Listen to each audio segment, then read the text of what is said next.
Que el Señor les bendiga. En esta noche vamos a fijarnos en el ejemplo del Señor. La vida del Señor no solo es trascendente por lo que dijo, sino también por lo que hizo. Hoy vamos a recorrer una porción larga de la historia del Señor, no para fijarnos tanto en sus palabras, sino para fijarnos cómo Él se condujo. Y cómo Él se condujo para con hombres débiles, que eran los discípulos. Y esto nos debe servir a nosotros para desarrollar e imitar la paciencia y misericordia del Señor. Muchas veces, y lo vemos en las enseñanzas del Señor, y particularmente quizás en la parábola de los dos deudores, es donde más se resalta. Nosotros no somos compasivos con los que están en situaciones como las nuestras. Nosotros somos rápidos para hablar, para destruir, para juzgar. Pero el Señor, que es todopoderoso, ya pudiéndose decir libre de las limitaciones del cuerpo encarnado, porque ahora está resucitado,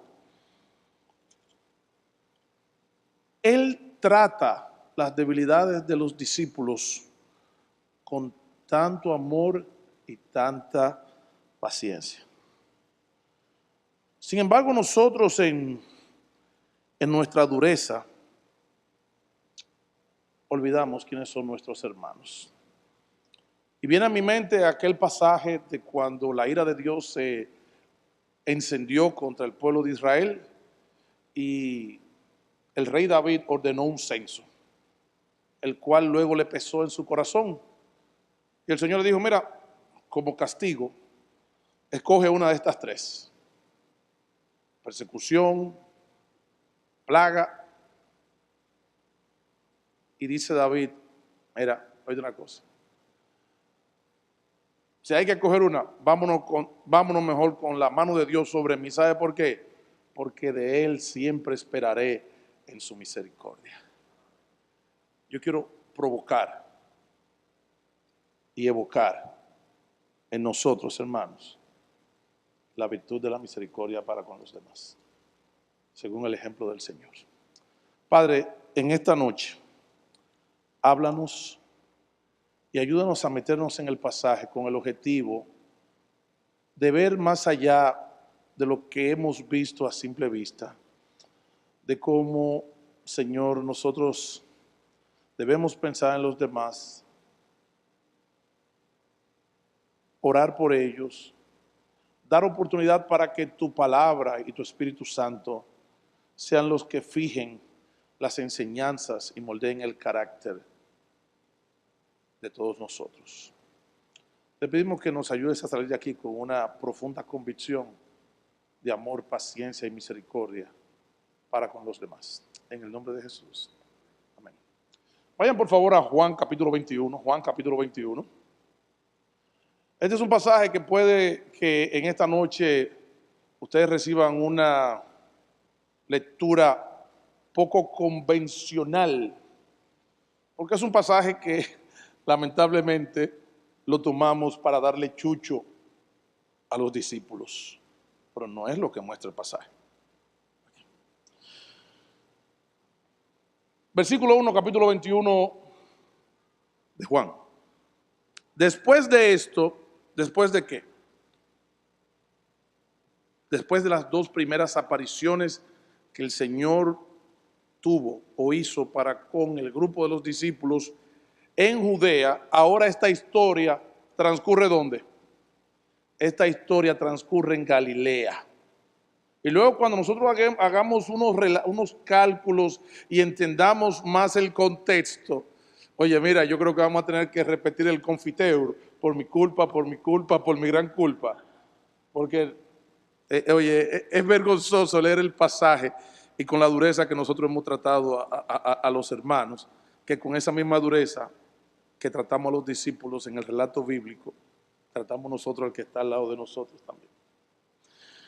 Después de esto, Jesús se manifestó otra vez a sus discípulos, ahora junto al mar de Tiberias o el mar de Galilea, y se manifestó de esta manera.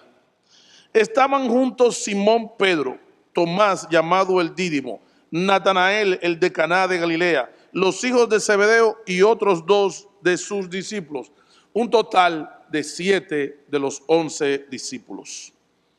Simón Pedro les dijo: voy a pescar.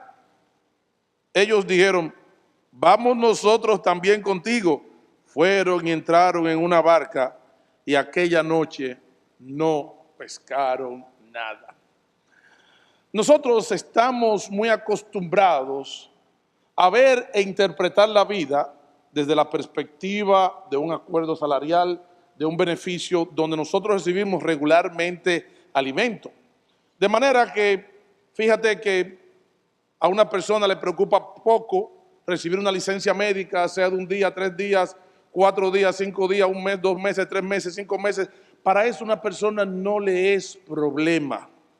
Pero si nosotros nos metemos un poco en el pasaje, este era un grupo de hombres que ¿cuál era su actividad principal o la actividad económica mediante la cual ellos ganaban su sustento? ¿Qué eran ellos? Pescadores. Y para comer de la pesca hay que... ¿Dónde han pasado ellos las últimas 3 o 4 semanas? ¿Dónde la pasaron ellos? Primera semana, una semana pasando de Galilea a Judea. Una semana celebrando la fiesta. Una semana después de la resurrección del Señor y una semana para volver a Galilea. ¿Qué tiempo hacía que ellos no pescaban? Por lo menos ¿cuánto? Aproximadamente 1 mes. Había una gran necesidad. Y prueba de la necesidad es que nos dice el pasaje que aquella noche no pescaron nada. Piensen en un chinero, piensen en un frutero, piensen en un chofer de carro público, piensen en algún jornalero que está vendiendo. Cuando salen a la calle y la cosa está como floja, ¿qué dice uno? Hoy la calle está fría, ¿qué yo voy a hacer? Me voy a recoger, me voy para mi casa. Hoy no hay clientes. Abrí el salón, lo que fuera. Cierra que no viene nadie. Si ellos amanecieron tratando de pescar sin lograr nada, ¿era porque ellos eran ambiciosos o porque tenían necesidad? Tenían necesidad. Entonces nosotros estamos leyendo la historia de un grupo de hombres que, para colmo, la mayoría tenían ¿qué? Familias, las cuales tenían que alimentar.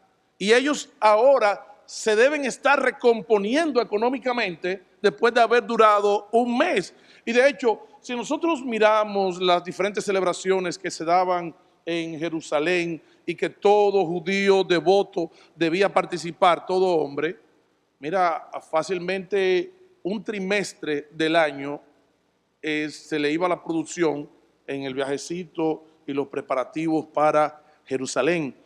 Este pasaje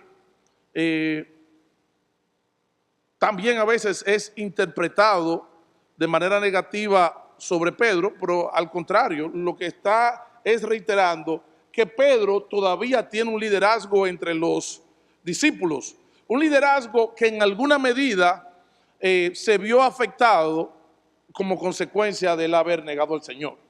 Recuerden que Pedro, una persona, gracias al relato bíblico y de bendición para nosotros, Pedro era una persona impulsiva, Pedro tenía sus ínfulas, Pedro quería ser el primero, pero el Señor inclusive le dijo en Lucas 24, Pedro, Pedro, Satanás te ha pedido para zarandearte como a trigo, pero yo he rogado al Padre para que tu fe no falte y tú una vez vuelto, ve y confirma a tus hermanos. Pero él estaba tan ensimismado en quien él era. Mira, aunque ellos te negaren, mira, Señor, yo nunca te negaré. Y me imagino yo al Señor poniendo la mano a Pedro, Pedro, que tú darías mi vida por mí. Vamos a ver. Y vemos a Pedro ejerciendo este tipo de liderazgo.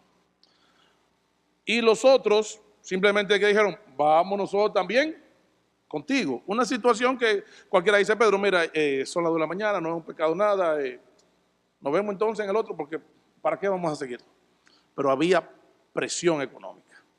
Cuando ya iba amaneciendo, se presentó Jesús en la playa, mas los discípulos no sabían que era Jesús. Este pasaje, cuando nosotros lo estudiamos, debe llenarnos de interrogantes, porque la Biblia nos relata que el primer día de la semana, el día de la resurrección, Jesús se apareció en la noche, ¿a quién? A sus discípulos. 8 días después, Jesús se aparece a sus discípulos. Y no sabemos cuántas semanas después, ahora en Galilea, Jesús se aparece ¿a quién? A sus discípulos. No sabían que era Jesús.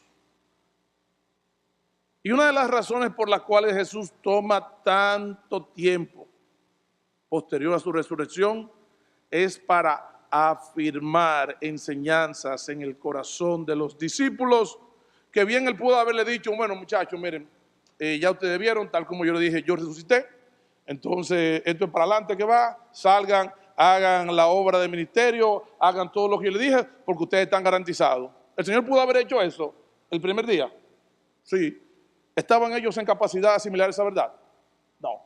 Prueba de ello es que nos dice el libro de Hechos que por espacio de 40 días el Señor le apareció múltiples veces para hablarle del reino de Dios y para fomentar, para cimentar, para fortalecer en ellos las enseñanzas que eran necesarias para lo que venía por delante. Que en muchas ocasiones a la mayoría de ellos le costó la vida. Y ellos tenían que estar muy seguros. Y en cada ocasión el Señor trabaja una necesidad en la vida de ellos.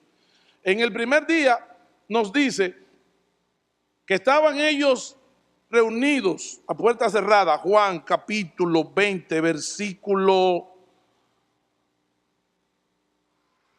19.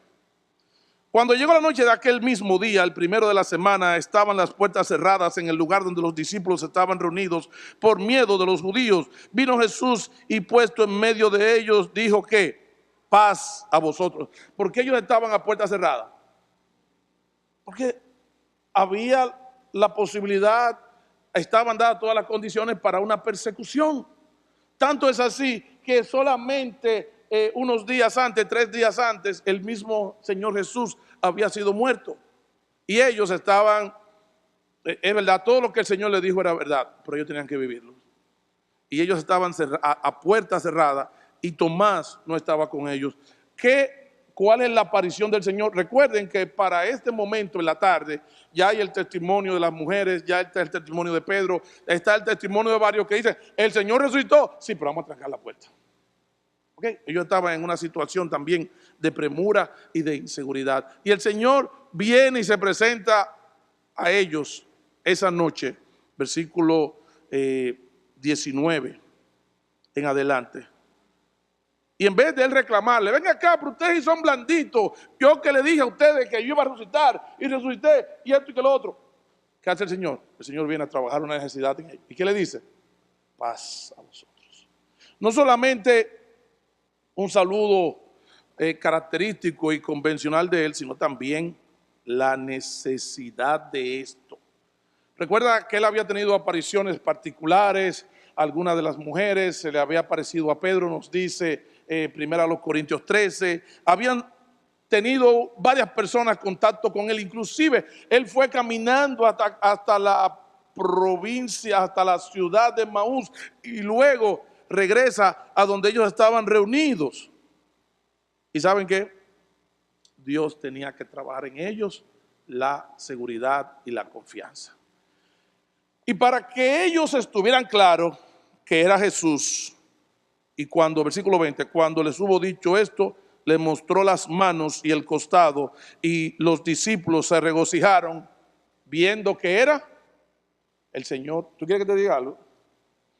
aún de los testimonios que ellos tenían de las demás personas que habían visto al Señor, ellos todavía necesitaban ser fortalecidos. Entonces Jesús les dijo otra vez: paz a vosotros, como me envió el Padre, así también yo os envío. Había que recomponer el grupo. El grupo quizás estaba reunido por un tema de que se conocían y estaban juntos, pero todo el mundo estaba dispuesto a correr. Y el Señor viene y los reenfoca y les dice: paz a vosotros, como me envió el Padre, así también yo os envío.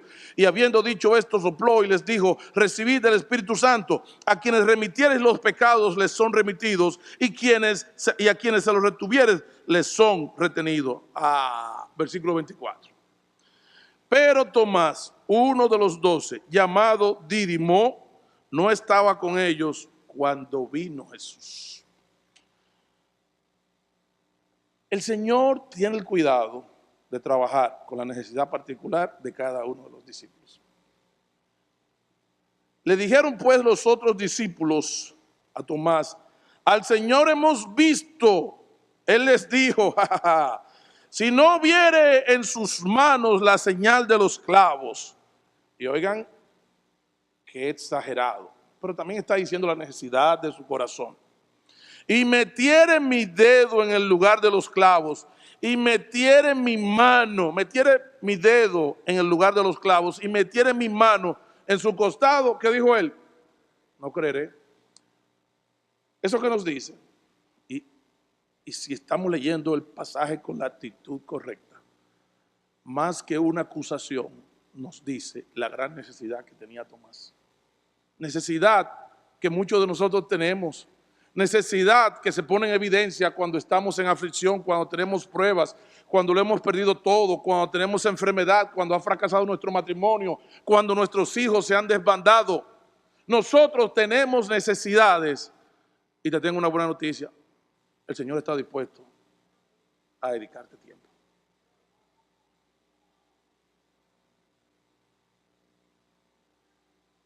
Ten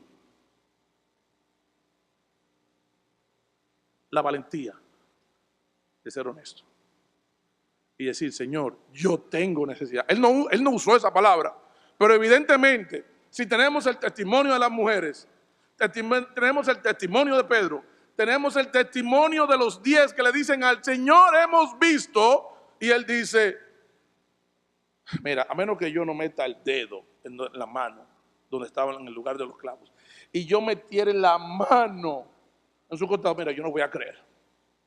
Él estaba posiblemente en un estado, como dicen los filósofos, tú sabes, de la psicología, esas cosas. Él pudiera estar en un estado de negación, él pudiera estar en una crisis, pero más que en una crisis intelectual, él estaba en una crisis espiritual, porque estaba hablando del Señor.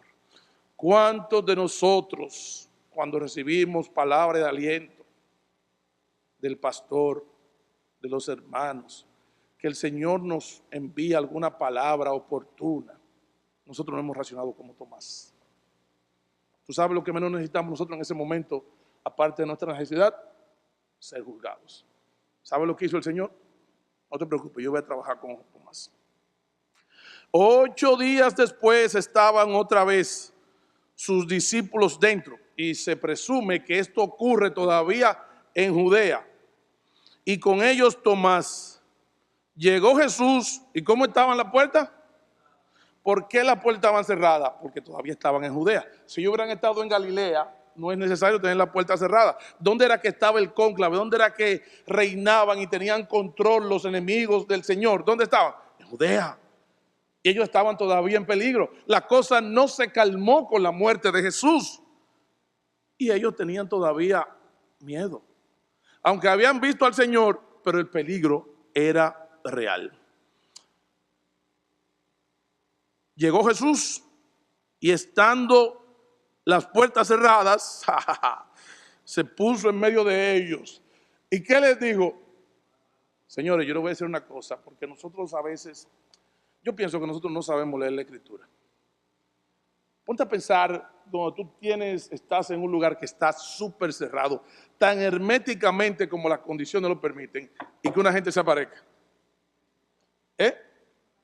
Cuando tú estás siendo perseguido, El Señor tuvo que decirle, pasa a vosotros, para que ellos dejaran de, se bajaran, no siguieran subiéndose por las paredes, porque lo más seguro es como los gatos, mira, y a correr se ha dicho. ¿Y qué hace el Señor? Se pone en medio de ellos y le dice, ¿qué? Pasa a vosotros. Viene y le repite lo mismo que le dijo en aquella oportunidad. Luego dijo a Tomás, acá Tomás, Tomás, pero ven acá, ven. Le digo, mira, Tomás, pon aquí tu dedo, ¿dónde? ¿Dónde? Y mira mis manos, y acerca tu mano y métela ¿dónde? En mi costado. Y no seas incrédulo, sino que creyente. Había muchas maneras. El Señor pudo haberle escrito una carta, lo pudo haber publicado en las redes sociales, le pudo haber dado un boche que aplicaba porque era de noche. Pero lo cierto fue que el Señor trabajó a la necesidad de ¿quién?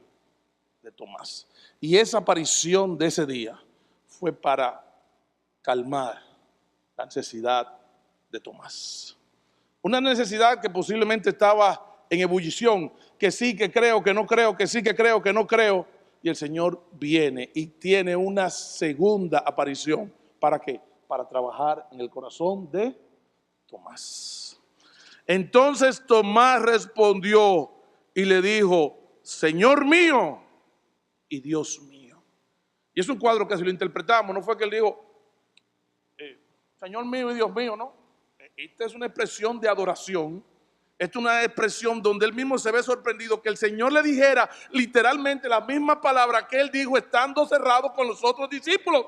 Es muy posible que él se haya tirado y haya dicho, Señor mío y Dios mío. Jesús le dijo, porque me has visto, Tomás, creíste. Bienaventurados los que no vieron y creyeron. Hizo además Jesús muchas otras señales en presencia de sus discípulos, las cuales no están escritas en este libro. Pero estas han escrito para que creáis que Jesús es el Cristo, el Hijo de Dios, y para que creyendo tengáis vida en su nombre. 2 apariciones. Ahora vamos a la tercera. La tercera viene a trabajar una necesidad que ellos tienen. Ellos tienen diferentes necesidades. Una necesidad que ellos tienen es de sustento. Una necesidad que ellos tienen es de recomponer. Otra necesidad que ellos tienen, que Jesús recompusiera el liderazgo, porque era un grupo que aunque estaban conscientes de la resurrección del Señor, había que resolver el caso de Pedro. Pedro va a seguir siendo el líder, no va a seguir siendo el líder. ¿Qué pasaría cuando Pedro diera el primer sermón y dijera, como ellos también fueron testigos, y algunos se voltearan y dijeran otra cosa, porque a lo mejor quedaba esa fisura dentro del liderazgo? Pedro no estaba en las mejores condiciones para asumir el liderazgo de los discípulos. Y el Señor quería trabajar una cuanta de estas cosas. Y el Señor llega en el momento oportuno. ¿En un momento de qué? De desesperación. ¿Cuál era la desesperación de ellos? ¿Cuál era la desesperación de ellos en ese momento? ¿Cuál era? Económica. ¿La demostración cuál es? Que pasaron toda la noche. Y si digo, mira, hoy no van a pescar los peces. No sé qué fue lo que pasó, si soltaron la presa, si esto, aquello. Simplemente vámonos de aquí. No, ellos amanecieron tratando de pescar algo. Y el Señor viene en el momento que ellos tienen esta necesidad. Déjame decirte algo. Los momentos de desesperación que tú y yo vivimos están diseñados por el Señor para Él hacerse manifiesto y trabajar en nuestro corazón. Él pudo haberle dicho eso, muchachos, siéntense ahí en la playa que yo les voy a dar una explicación de aquí, de la barca. Vamos al anfiteatro, vamos al centro de convenciones, suban las redes, vamos que voy a transmitir. No. Para nosotros recibir enseñanzas profundas, necesitamos vivir la angustia. Es cierto, es fabuloso el hecho de que muchos podemos aprender mediante una disertación, una maravillosa alocución del siervo de Dios, cualquiera que éste sea, pero si hay algo que deja una enseñanza en nosotros, es la experiencia.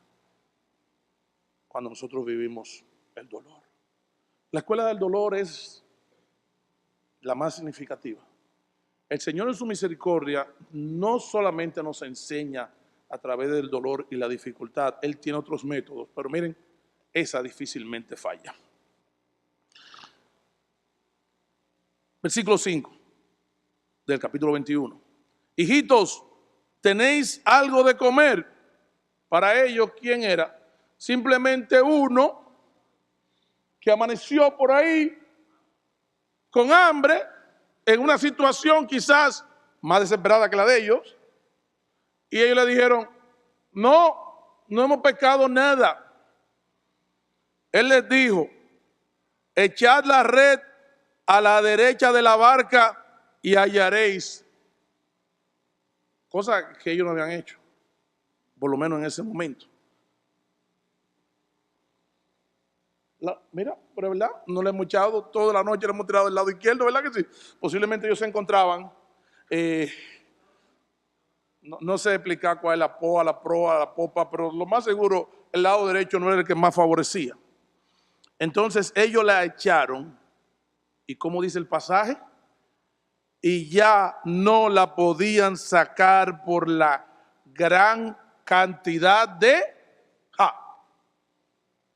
El Señor viene y se manifiesta de una forma que es evidente que no pudo ser de otra manera que no fuera la manifestación del Señor. Ellos habían echado la red a la izquierda y el Señor, sin decir que es el Señor, le dice, tira a la derecha. ¿Qué diferencia podría haber en tan solo 2 o 3 metros de la línea que parte la barca en dos? Ellos la habían echado aquí, no habían conseguido nada. ¿Y cómo es que la echan de este lado y sacan una cantidad de peces tan grande que supera las expectativas para lo cual estaba preparada la red? Eso solamente lo puede hacer ¿quién? El Señor. Atención, atención. Porque si hay algo que nosotros necesitamos en los momentos de dificultad, es tener los sentidos abiertos para darnos cuenta cuando el Señor está obrando y no que es pura consecuencia, pura coincidencia. Nosotros no andamos muy lejos de Tomás, porque muchas veces cuando Dios obra de una manera portentosa en nuestra vida, nosotros decimos que tuvimos la suerte. Muchachos, yo fui tan dichoso que la tiré del otro lado, mira, y ya estaban todos los peces ahí. Es un tipo de incredulidad, igualita que la de quién, que la de Tomás. ¿Ven por qué tenemos que ser misericordiosos con los demás? Porque ese que está en debilidad es el reflejo mío. Sin embargo, versículo 7, aquel discípulo a quien Jesús amaba, que diga, esto no es pesca, ¿esto es quién? Esto es el Señor. Esto es el Señor. ¿Cuántas veces no hemos visto nosotros hermanos que están en proceso de muerte y de repente se levantan? ¿Fueron los médicos? ¿Fueron los médicos? Gente que le han hecho ya los papeles para el cementerio. Gente que lo han mandado para su casa. Gente que lo han perdido todo. Y en un instante el Señor cambia la circunstancia. No le demos la gloria a otro que no sea el Señor. ¿Cuántos papeles de divorcio no han estado firmados? No han estado ya listos para ser firmados. Y el Señor cambia la situación. ¿Tú sabes lo que nosotros tenemos que pensar? No piense que fue la terapia, no piense que fue los muchachos, no piense que fue la repartición de bienes. Piensa que es el Señor. El Señor se está manifestando en tu debilidad y en la mía y en nuestra calamidad. Entonces el discípulo dice, es el Señor. Simón Pedro, que sigue siendo el mismo Pedro de siempre. Gloria a Dios por la genuinidad de Pedro. Pienso yo que si Pedro hubiera sido un hipócrita profesional como muchos de nosotros no tendríamos la gran enseñanza que aprendemos de Pedro. Porque Pedro hubiera dicho, él pudo disimular, no, pero él siguió siendo ese mismo hombre al cual Dios llamó para hacerlo pescador, con ese mismo entusiasmo. ¿Y qué dice Pedro? Pedro, cuando yo que era el Señor, ¿qué hizo? Se ciñó la ropa porque se había despojado de ella, tú sabes, de toda esa vestimenta y todas esas cosas, porque ellos están tirados al agua, ellos están, tú sabes, alando redes, ellos están remando, ellos están trabajando. Y se echó al mar. Y los otros discípulos vinieron con la barca, arrastrando la red de peces, pues no distaban de tierra, sino como unos 200 metros. A un cálculo muy malo, esto se encontraba a una distancia quizás de aquí a la pared que está allá atrás, a la pared que dirige, que termina el colegio, la cancha. Una distancia que no estaba supuesta a ver qué, tal cantidad de peces. Al descender a tierra, vieron brasas puestas y un pez encima de ellos. ¿Y qué? Y pan. Ustedes piensan que eso fue que el Señor dijo, en lo que ellos están en eso, déjame yo sacar la compra que yo traje de aquí y déjame poner este pecado. ¿Ustedes piensan que es así? ¿O es simplemente parte de la misma operación milagrosa de parte de quién? Del Señor. Y un pez encima de ellos. Jesús les dijo, traed de los peces que acabáis de pescar. Subió Simón Pedro, señores, Simón, Pedro lo máximo. Algunos diríamos, pero es que Pedro es atronado, es que Pedro es presentado, pero es que Pedro no coge cabeza. Gloria a Dios por Pedro, señores, gloria a Dios por Pedro. Amén. Mantente humilde, hermano.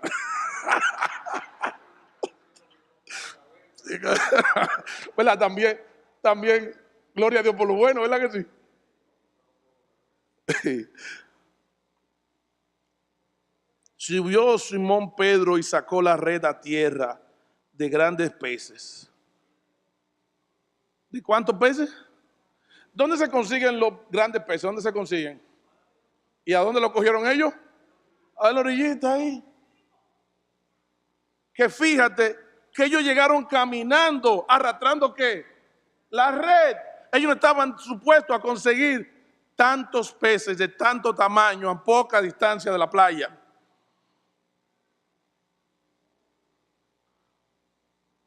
¿Y cuánto sacó? 153 grandes peces. O sea que no se metió ahí ni una tilapita, ahí no cruzó una sardinita. Ahí todo lo que se consiguió fue ¿qué? Grandes peces. Cosa que les llamó a ellos la atención. Una, que la red no se rompiera. Y dos, la gran cantidad de peces. Tanto que lo contaron. No, pero esto vuelve. ¿Y cuánto fue que sacaron? Vuelve y cuéntalo otra vez. Vuelve y cuéntalo. ¿Cuánto fue? 153 grandes peces, los cuales superaban en cantidad y en tamaño la capacidad de la red. ¿Ok? ¿Qué está haciendo el Señor? El Señor está trabajando en algo muy importante. Acuérdate que ellos tienen un mes que ellos no le llega cheque. Acuérdate que ellos no hacen nada con chequear el balance porque no hay. ¿De dónde? Y el Señor quiere trabajar en ello en su vida. De hecho, una de las enseñanzas que nosotros tenemos que aprender cuando vemos la aparición de la iglesia es que obligatoriamente fue necesario el surgimiento de un nuevo modelo económico para poder sostener a la gran cantidad de galileos que se trasladaron de manera permanente a Jerusalén para iniciar aquello que nosotros conocemos como la iglesia el día de Pentecostés. ¿Y qué el Señor le está diciendo? Déjenme eso a mí. Lo que tienen su casa hipotecada, déjenle eso al Señor. Lo que tienen cuentas de salud, déjenle eso al Señor. El Señor se quiere manifestar en las situaciones apremiantes de nosotros. Pero es posible que nuestra incredulidad, nuestra dureza e indiferencia no permitan que nosotros veamos lo que Dios quiere hacer en nuestra vida. Y aún siendo tantos, la red no se rompió. ¿Qué resolvió el problema ahí? el Señor resolvió el problema ¿qué? Económico. El problema que da lugar a esta historia. Porque, claro, hubiera sido fantástico que el Señor dice, mire, es que ustedes están desenfocados, Señor, ustedes lo cogen cabeza, ustedes están desenfocados. Vengan, vamos a hablar de lo que tenemos que hablar y de los grandes planes que tengan ustedes para el reino. ¿Qué hizo el Señor? Cerró ese capítulo porque ellos iban a estar quizás con ansiedad. Y el Señor no solamente le provee, sino que le manifiesta su gran poder. No hay por qué preocuparse si el Señor es quien está en control. Ahora, cuando yo estoy en control, hay temor, hay ansiedad, hay duda, hay trasnoche, hay desvelo, hay preocupación, hay de todo. Dejemos que sea el Señor. Y ojalá que esto sea un tema oportuno para todos los que necesitamos la manifestación del Señor pronto.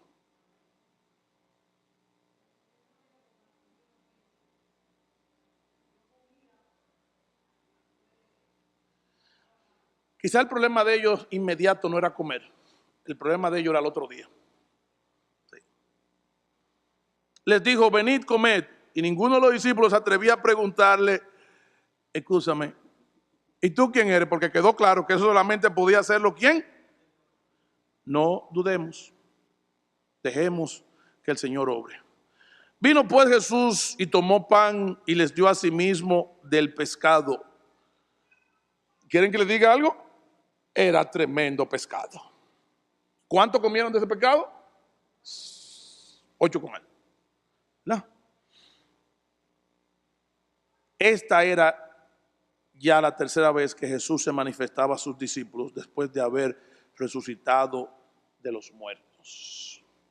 El Señor pudo haberle dicho y miren, en cuanto al económico, muchachos, miren, no se preocupen que yo tengo eso bajo control. No, el Señor dejó que yo lo viviera. En cuanto a la necesidad de Tomás, Él dejó que lo viviera. En cuanto a la persecución de los judíos, ellos dejó que ellos lo vivieran. Y en todos Él fue respondiendo cada una de sus necesidades.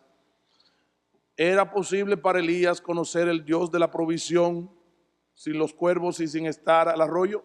Y cuando el arroyo se secó, ¿qué le mostró Dios a Elías? Que era el que iba a dar comida a través de la viuda. Entonces no esperemos ver al Señor en un resort y leyendo las redes sociales. Ay, qué bueno, todo resuelto. Ay, qué bendición, me aumentó en $1,000,000 el balance. Y yo que estaba en rojo hace 3 días. No, el Señor se va a manifestar a nosotros a su manera.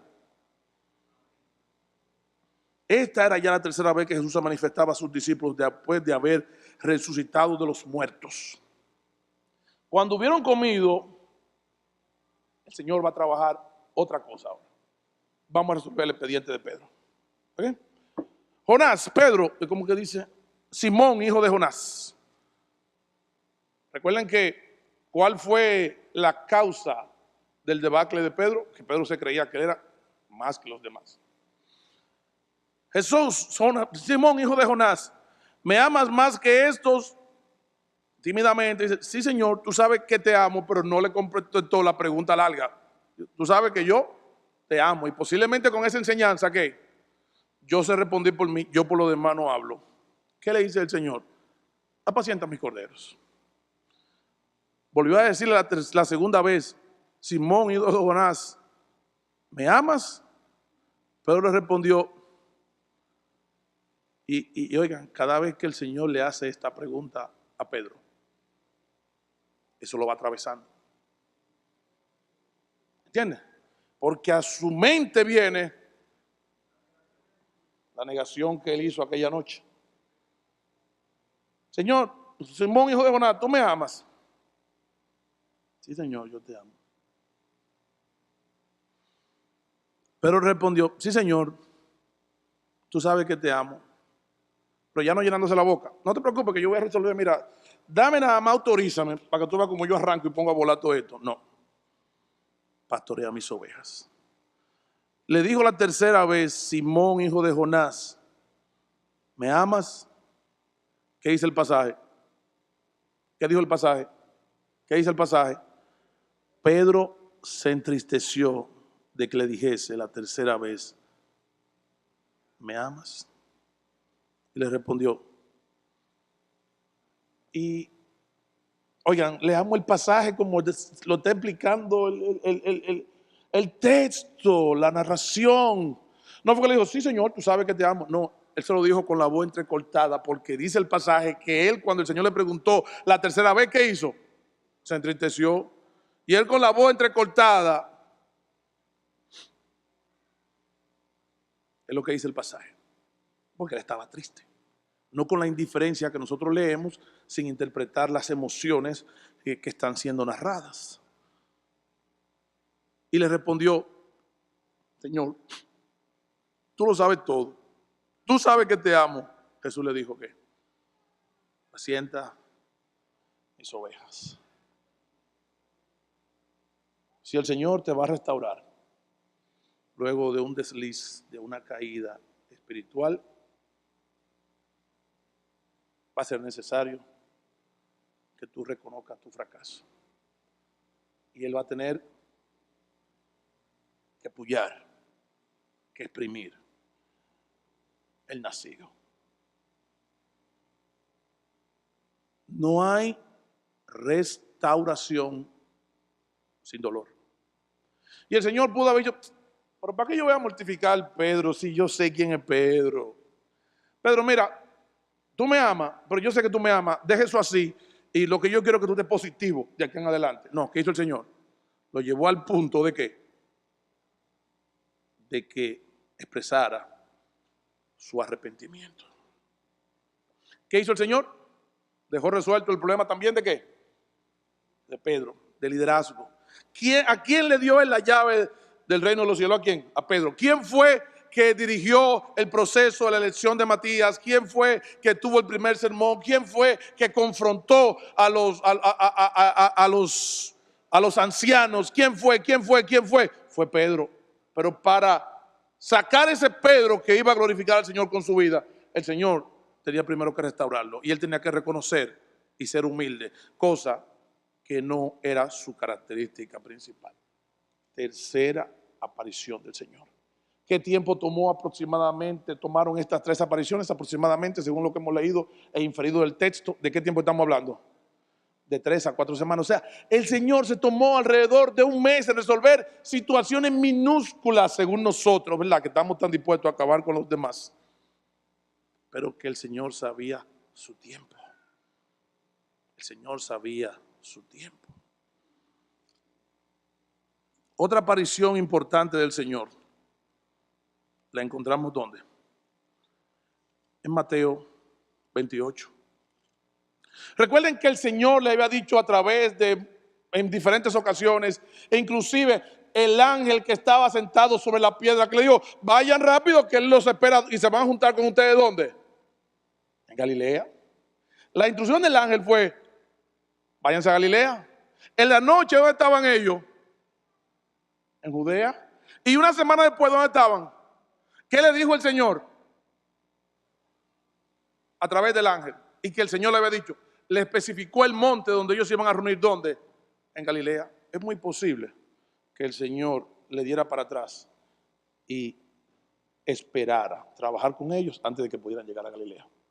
Porque el ángel le dijo, vayan a donde Él les dijo, en Galilea. Mateo 28. Y este pasaje, por lo regular, se asocia con la aparición a los más de 500 hermanos que todavía vivían para cuando el apóstol Pablo escribe 1 Corintios capítulo 15. Se asocia que este fue ese momento. El Señor primero trabaja el miedo de ellos, trabaja la incredulidad de uno de ellos, trabaja la ansiedad de un grupo importante de ellos, restaura el liderazgo de Pedro y luego en una gran reunión, Él con todos los discípulos de Galilea y los que pudieran haber venido de otra provincia, pero la mayoría de ellos eran galileos. Versículo 18. Y Jesús se acercó y les habló diciendo, toda potestad me es dada en el cielo y en la tierra. Por tanto, id y haced discípulos a todas las naciones, bautizándolos en el nombre del Padre y del Hijo y del Espíritu Santo, enseñándoles que guarden todas las cosas que os he mandado. He aquí, yo estoy con vosotros todos los días hasta el fin del mundo. Él pudo haberle dicho todo eso el día que resucitó, ¿sí o no? Pero el Señor desarrolló un plan para sus discípulos que le tomó por lo menos un mes. Luego la historia nos relata en Hechos capítulo 1. Dice Hechos capítulo 1 y versículo 1. En el primer tratado, oh Teófilo, hablé acerca de todas las cosas que Jesús comenzó a hacer y a enseñar, hasta el día que fue recibido arriba, después de haber dado mandamiento por el Espíritu Santo a los apóstoles que había escogido. ¿Qué tiempo tomó él para eso? Dice aquí, a quienes después de haber padecido se presentó vivo y con muchas pruebas indubitables, apareciéndose durante ¿cuánto tiempo? 40 días. ¿Por qué eran necesarios los 40 días? Para trabajar las necesidades de los discípulos. ¿Por qué nuestras aflicciones son prolongadas? Porque Dios necesita trabajar en nuestra vida, en el área que sea que Él haya definido e identificado nuestra debilidad. Apareciéndose durante 40 días, hablándoles acerca del reino, y estando juntos les mandó que no se fuesen de Jerusalén. Esto sucedió por lo menos una semana después de la reunión. ¿En dónde? En el monte donde él dijo, toda potestad me es dada. ¿Qué tiempo transcurrió del día de la resurrección? El tiempo que duraron en Jerusalén, el tiempo que volvieron a Galilea y el tiempo que volvieron otra vez a Jerusalén. ¿Cuánto transcurrió? 40 días. Y estando juntos les mandó que no se fuesen de Jerusalén. Bien, fantástico, Señor. ¿Y de qué nosotros vamos a vivir? Esto no debe ser una preocupación porque Él lo demostró ¿dónde? ¿Dónde lo demostró Él eso? En el mar de Galilea. Sino que esperasen la promesa del Padre, la cual les dijo, oísteis de mí. ¿Qué enseñanza nos deja este pasaje? La gran paciencia del Señor, solamente para con aquellos discípulos. ¿Para quiénes? Para cada uno de nosotros. Nosotros quisiéramos que nuestros temores y nuestros problemas y nuestras dificultades y nuestros desvelos y nuestras necesidades desaparecieran así. Pero ¿qué hace el Señor? No. Así tan rápido no. Yo voy a trabajar en el corazón de cada uno de ellos. Lo que tú necesitas es poner tu vista y abrir los ojos, o que el Señor abra tus ojos y los míos para mostrarte cómo Dios está obrando. ¿Quieres decir una cosa? Muchas veces los problemas no van a cambiar instantáneamente. La primera noche de la resurrección, ellos estaban a puerta cerrada a causa de los judíos. Pero 8 días después seguían a puerta cerrada a causa de ¿qué? No cambiaron las situaciones, pero Él demostró su poder. En algunos casos vamos a tener respuestas milagrosas y sorprendentes, como esa pesca en el mar de Galilea, en el mar de Tiberias. Pero en otras, nuestra vida va a ir de mal en peor circunstancialmente, como pasó con Pablo.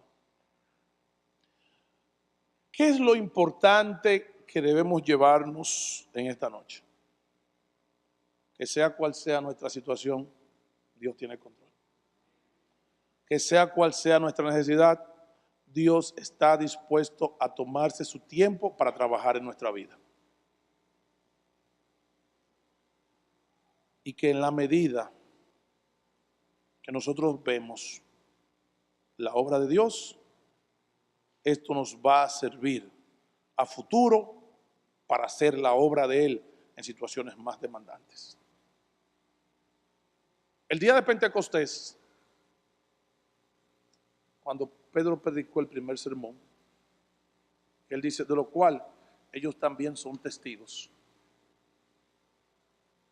De seguro que ellos se pararon en pie y dijeron, sí, nosotros estamos de acuerdo con todo lo que dijo Pedro, es así, y nosotros vimos al Señor y no vemos a los discípulos viviendo las falencias y necesidades y miserias del alma que lo vimos antes de esos 40 días.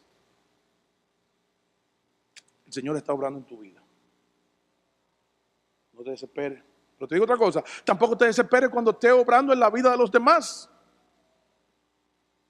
Porque el Señor, que es santo, justo, misericordioso, puro, si Él estuvo dispuesto, oye, a esta gente yo le dije, váyanse a Galilea.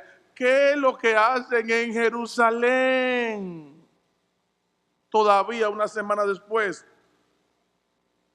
Y en vez de comérselos vivos, ¿qué hace el Señor? Trabaja la necesidad de cada uno de ellos. Señor, trabaja nuestras necesidades. Yo le quiero confesar que predicar es algo maravilloso. Exponer un tema como este. Wow, el varón de Dios y todo eso. Lo que pasa es que cuando yo salga por esta puerta y vaya de aquí, yo vengo, me bajo de esta posición a vivir las mismas necesidades que yo tenía cuando iba subiendo. Solamente que ahora están desplazadas porque estoy concentrado exponiendo el tema. Esto es algo que nos sirve a todos y que solamente vamos a ver la mano de Dios cuando Él actúe a nuestro favor y nosotros nos concentremos en su persona. La ventaja que yo tengo con este tema fue que el Señor me lo dijo primero a mí que a ustedes, lo cual me hace más responsable y no me exime de ninguna de las situaciones que todos estamos viviendo. Esto es un tema para todos nosotros y es un tema para nuestra iglesia. Cualquiera que sea tu situación, el Señor está en control. El Señor está dispuesto a trabajar. Mira la mano del Señor y lo que Él esté haciendo en tu vida de seguro te va a ser útil para misiones futuras de mayor envergadura. Que el Señor le bendiga y que el Señor consuele, fortalezca a su iglesia, que dé un espíritu de paciencia y misericordia a todos sus hijos.